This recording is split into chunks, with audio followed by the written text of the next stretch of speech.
Менимче Капиталдын буга чейинки бир дагы чыгарылышында мынча көп кызыктуу каармандар болгон эмес. 14 жашар Аким эмне үчүн бир дагы кыргызстандык компаниянын акцияларын сатып алууга кызыкпайт. Ал эми Швейцарияда орто мектепти аяктап жаткан Айгерим азыр тапшыруу экзамендерине даярдануунун ордуна банктарга резюмесин жөнөтүп, болочок иш берүүчүлөрдүн сынынан өтүүдө. Ал бизге Швейцариянын билим берүү системасы жөнүндө айтып берет. Кыргызстандагы белгилүү CR компаниясынын директору ишкер Айым Айнура Сагынбаеванын кызы эмне үчүн жогорку билим алууга ашыкпайт? Айтмакчы 21 жашар бизнесмен Григорий жогорку билим, тагыраак айтканда жогорку билим жөнүндө диплом алууга дегеле кызыкпайт. Мына ушундай кызыктуу каармандар менен бирге Капитал командасы бүгүн жогорку атаандаштыкка туруштук бериле турган билим берүү системасы, билим берүүгө салынган инвестициялар жана анын эффективдүүлүгү темасына кенен токтолот. Студиядан Назгүл Коңурбаева, саламатсыздарбы?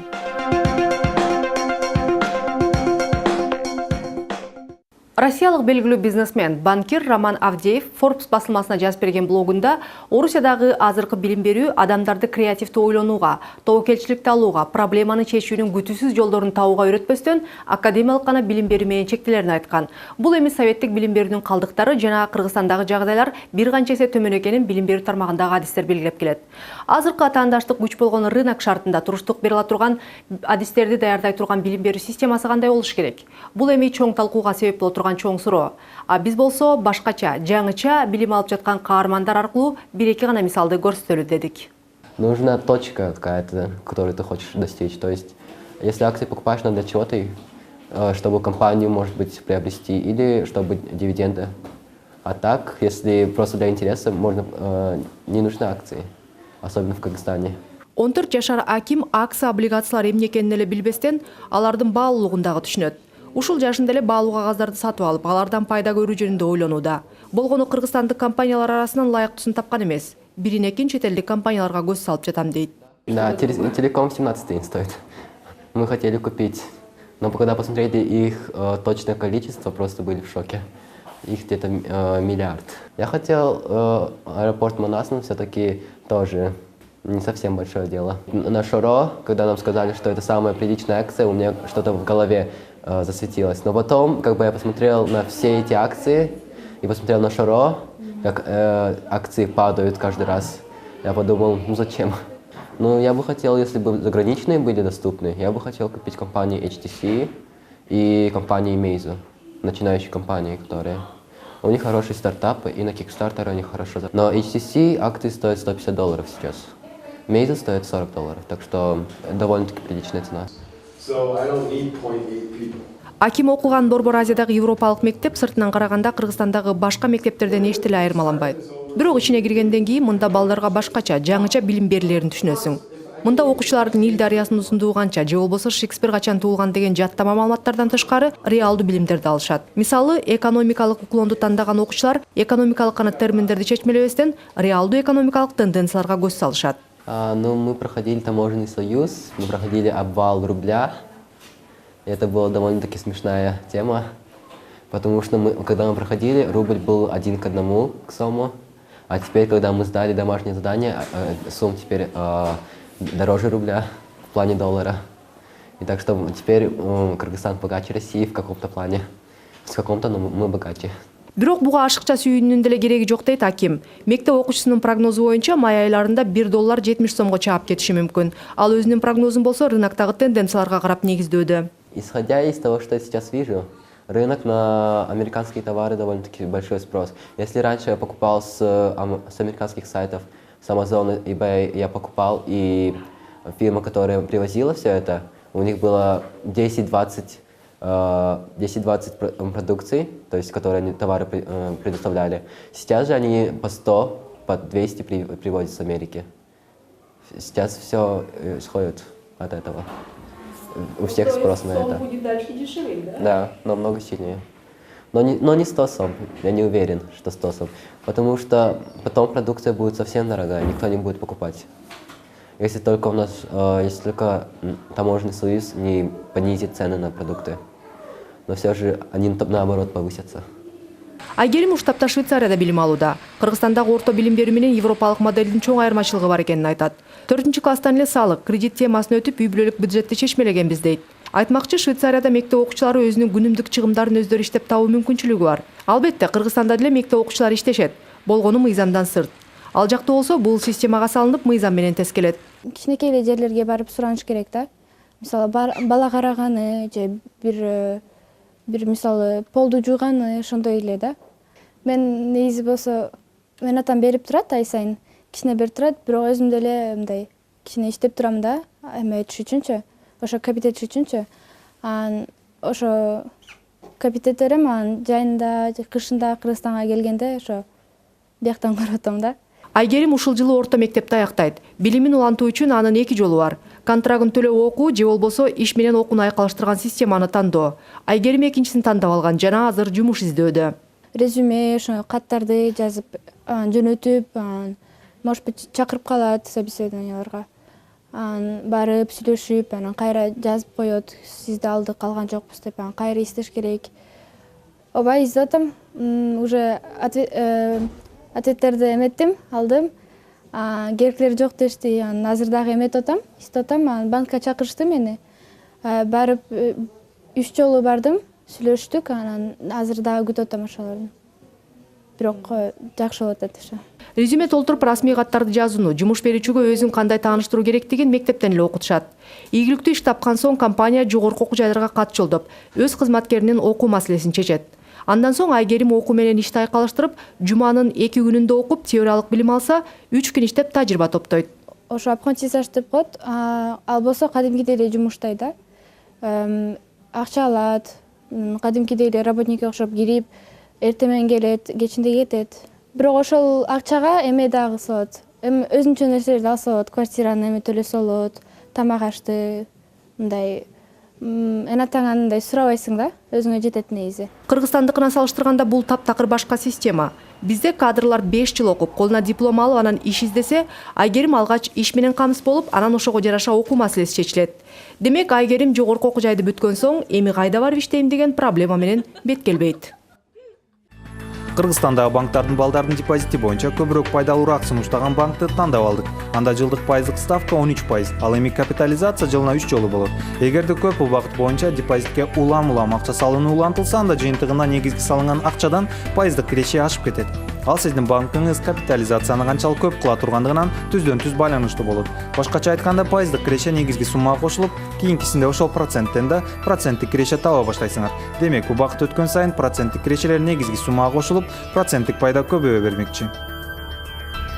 Мисалы, сиз балаңыздын келечегине арнап балаңыз мектеп босогосуна аттагандан баштап эле акча топтоп баштадыңыз. Эгерде ар бир ай 2000 сомдон бөлүп банкка салып турсаңыз, анда балаңыз 11-классты бүткөндө же 11 жылдан кийин анын капиталына сиздин салымыңыз 264 000 сомду. Ал эми ага болгон проценти салымдагы суммадан да чоң болуп 324 000 сомду түзөт. Жыйынтыкта сиздин балаңыз мектепти бүткөндө 500 000 сомдон ашык акчага камсыз болуп калат. Экинчи вариант, балаңыз төрөлгөндөн баштап эле келечегине арнап каражат топтоп баштадыңыз. Балаңыз 18 жашка толгондо анын эсебинде 1 709 000 сом бар болот. Ал акча балаңыздын дүйнөлүк жана ата мекендик престиждүү окуу жайларга тапшырып жана окуганына толук кандуу жетет.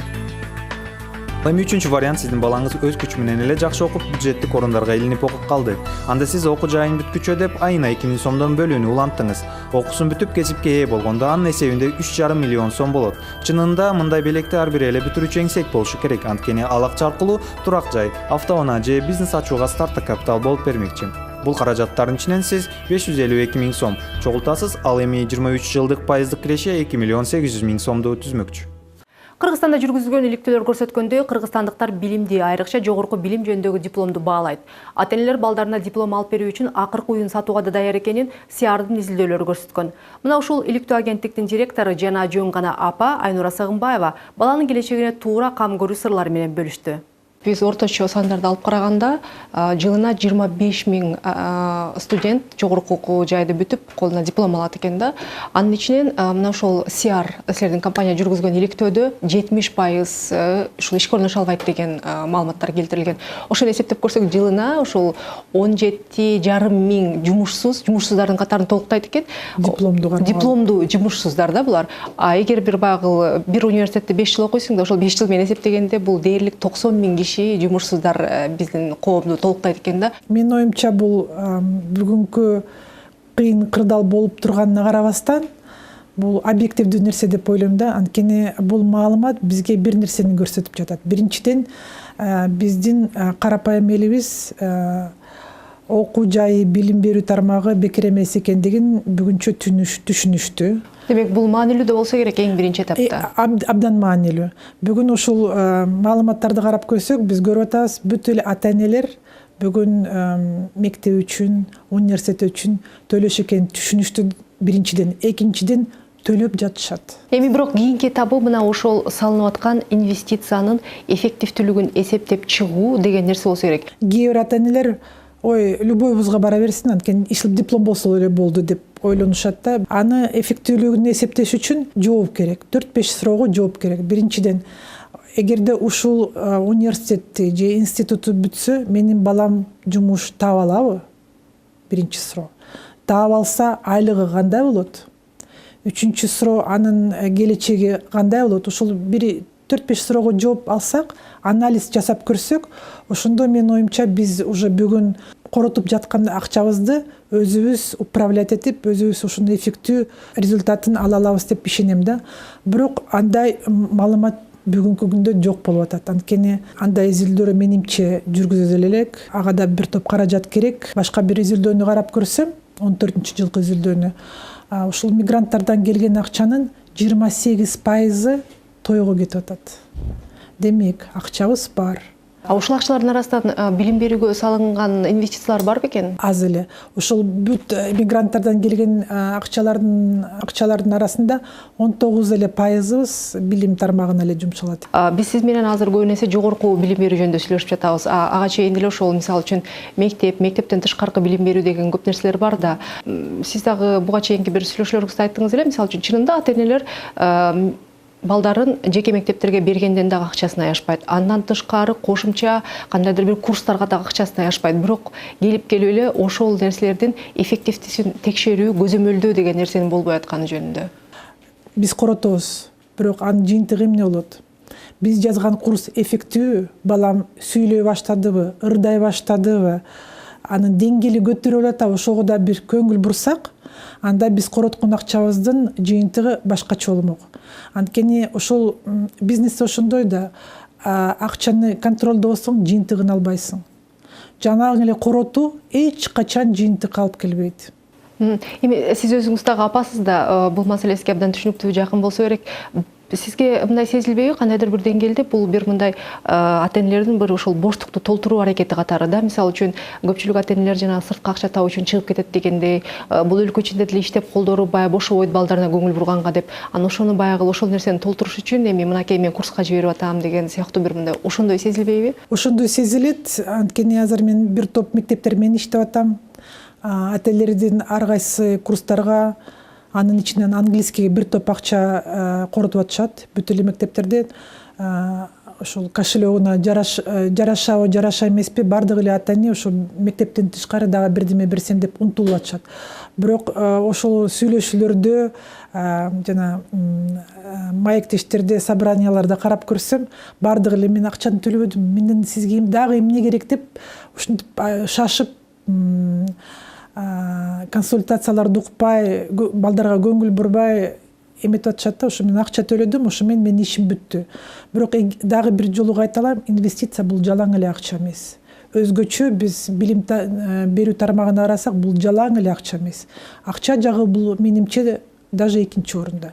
Эң негизги нерсе кез-кезде өзгөчө бүгүнкү күндө жаңы технологияга менен карап көрсөк, азыр интернетте акысыз өтө эле билим берүү программалар, курстар абдан эле көп. Ошону эффективдүү эле колдонсоң, чоңдордун жардамы менен, ата-эненин жардамы менен бир топ жетишкендиктерге жетишке болот да. Азыр көбүнчө биздин саясатта стереотип, мен балама тигинче төлөдүм.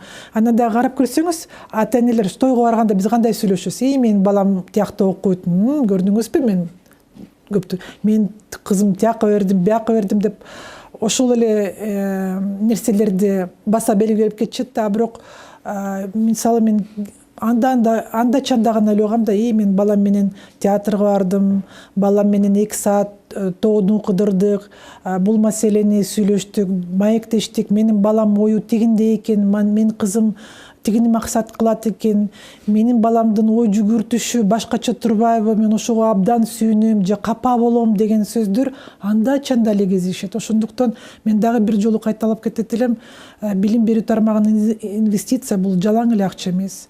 Бул азыркы күндө убакыт, анткени бала убакытты талап кылат биринчиден, экинчиден биздин мээрим. Азыркы күндө мээрим жана билим болсо, ошондо гана биздин балдарыбыз бактылуу болот. Балдарыбыз бактылуу, билимдүү болсо, алардын турмушу албетте өзгөрөт. Эми албетте, мисалы үчүн кандайдыр бир бул балким коомдун өнүгүү этабына жараша болсо керек, мындай тенденция бар. Ата-энелер балдарынын баардыгын тең эле жогорку жайдан окуткусу келет да. Бирок ошол эле учурда мисалы үчүн жаштардын арасында сиз көп эле изилдөөлөр жүргүзүп жүрөсүз, байкалган жоксузбу? Жаштардын өзүнүн жогорку билимге болгон мамилесинин өзгөргөнүн. Ошо CR компаниясы билим тармагында көп эле изилдөөлөр жасаганбыз.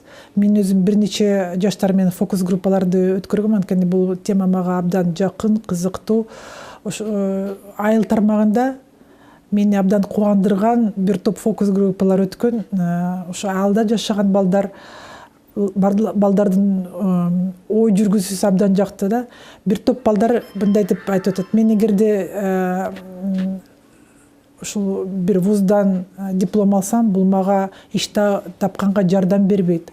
Андан көрө мен ушул повар болуп, повардын окуусун бүтсөм, анан бир жака барып повар орношсом, анан абдан жакшы повар болгондон кийин мен ушул өзүмө ресторан ачууну максат коет элем деген. Же бир кыз: мен дизайнер болгум келет, мага высшее образование керек жок, мен азыр Бишкекте бир топ эле курстар бар экен, 2 айлык, жарым жылдык ошол курстарды бүтүп иштеп, ошол мен чын эле дизайнер боло аламбы, күчүмдү сынап, эгерде мен ошого татыктуу болсом, ошол мага жакса, анан барып эртеңби бүрсү күнү бир вузга өтсөм деген максат коюп жатам деген жүргүзүүлөр мени абдан кубандырат.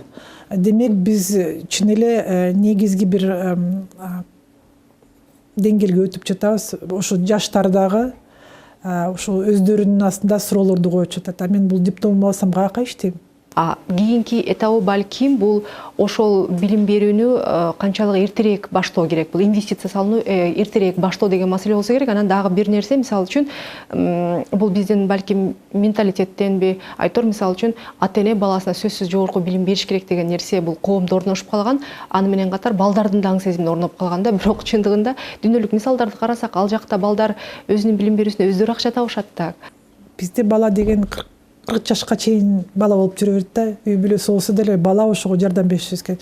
Бүгүн биз ата-эне катары балдарыбызга жардам бергибиз келсе, чын дилибиз менен, ошол балдарыбызды эртерээк чоңоюшун, өсүшүн каалабыз. Ошол ар бир бала чөнтөгүндө диплом болуш керек экен, ошону сөзсүз түрдө өзгөртүшүбүз керек. Анткени мен ошо фокус группаларда жаштар менен сүйлөшкөндө, эмне үчүн сен ушул сентябрда вузга өттүң деген суроого эң эле биринчи жооп: элдердин баары ушинтип атпайбы? Эми бул туура эмес да. Булдай стереотипке коомдогу сиздин балдарыңыздын көз карашы кандай болду экен? Мен эң улуу кызым ал дагы ошо мектепти бүтөрдүн алысында биз көп сүйлөшкөнбүз, ким болосуң, каяка өтөбүз деп. Жок, мен ошо вузга өтпөй кой турат элем, иштеп көрөйүнбү, ойлонуп көрөйүн, мен чечелекмин, ким болушун дегенге мен макул дегем. Анан бир аз убакыт өткөндөн кийин ал бир вузга тапшырды, өттү, көрдү вуз эмне экенин, бир аз перерыв алайын деп менден уруксат сурады. Мен албетте аны колдодум. Анткени менин оюм боюнча турмуш деген бул эмне? Турмуш деген ушул өзүңдүн болгон мүмкүнчүлүгүңдү элге жумшап, ошондон рахат алып деген нерсе деп ишенем да. Рахат алуу деген эмне? Бул өзүңдүн ишиңди жакшы көрүп, жакшы аткарсаң, рахаттын бир тармагы ошол да. Ошол менин кызым 3-4 тармактарда иштеп көрдү, өзүң көрдү. Ошол мен жогорку билим алган жок. Бүгүнчө алган жок, бирок мен кызым абдан эле жаш. Бирок мен аны колдодум. Мен бүт досторум, туугандарым бир топ эле таң калышты. Кантип эле сенин кызың диплом албайт, эми акчасын деле төлөп бербейсиң, эми бир диплом чөнтөгүнө салсын да эл катары деп бир топ эле эметишти да. Бирок менин оюмча жогорку билим алуу эч качан кеч эмес. Эң негизги бул диплом эмес да. Эң негизги ушул сен бир өзүңө жаккан, өзүңө деңгээлиңе жарашкан профессияны алсаң, ошол менимче эң эле маанилүү. Аны табыш бул оңой нерсе эмес. Кээ бир киши сразу эле билет, кээ бир кишиге 2 жыл керек, кээ бир кишиге 15 жыл керек. Менимче бул ошол коомдогу стереотиптин сынып келатканын эң сонун бир айкын мисалы деп ойлойм. Билим берүүгө салынган инвестициянын жыйынтыгынын натыйжасы бул жогорку билим жөнүндөгү диплом деген стереотип дагы өзгөрөт. Эң негизгиси бул атаандаштык чөйрөгө татыктуу болгон кадрларды даярдоого өтөбүз деп ишенип туралык. Сизге маегиңиз үчүн чоң рахмат. Чоң рахмат.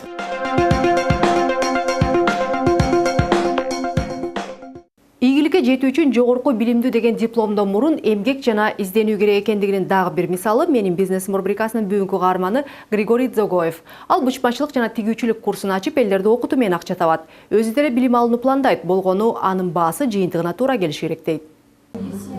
Да. Ооба, эми биз сиз менен бурчтары кандай болушу керектигин аныктайбыз. Азыр мунун жакасы бирдей болуп турат. Эгер ал классикалык үлгүдөгү болсо, 2-3 сантиметр кошул керек.